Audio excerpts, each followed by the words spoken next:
Thank you for watching, YouTube viewers and everybody out there in Rambler land. In front of you is a 1963 Rambler American 220 two-door station wagon with 3-speed overdrive transmission and a 2-barrel 6-cylinder engine that produces a whopping 138 horsepower. The car's been gone through mechanically and it functions. Then, once we got it functioning, we ripped it apart. Why did we rip it apart? Well, it needed some floor help. And so, over there on the other side, we have another floor ready to go in that we exhumed from another car.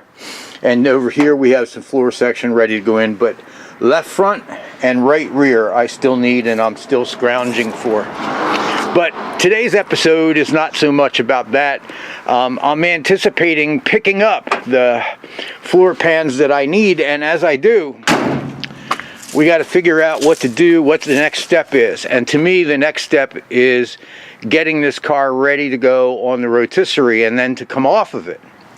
And to do that, we will obviously have to disassemble the car, and when we reassemble it, it will have to be reassembled with new rubber parts. I will need rubber for these bizarre, not triangular, trapezoidal vent windows.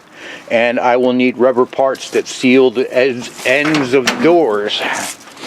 And I will need rubber parts that are missing here to seal the tops of the doors. And I will need rubber parts for around all these extrusions along both sides of the car, and I will need something to cover this stuff here. What do I do here? How do I get all this dried out material replaced? And the same is true in the back here, in the station wagon part of life, where we have a lift gate and then a top window that sits up to produce an open clamshell kind of design. There are rubber bumpers underneath this spare tire cover that have to be replaced, and that spare tire cover will need some body work of its own. There's a rubber piece here, and there's one here, and there are these, and this, and this, and this, and this, that all have rubber involved in them. And while you don't realize it, it looks to me to be about $800 worth of rubber stuff to go on this car, which is a pretty significant investment.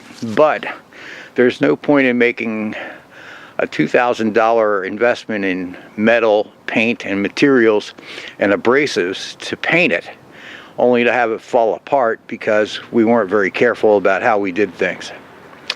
So, if any of you have some sort of idea of what kind of car this should be, should it be bagged and slammed?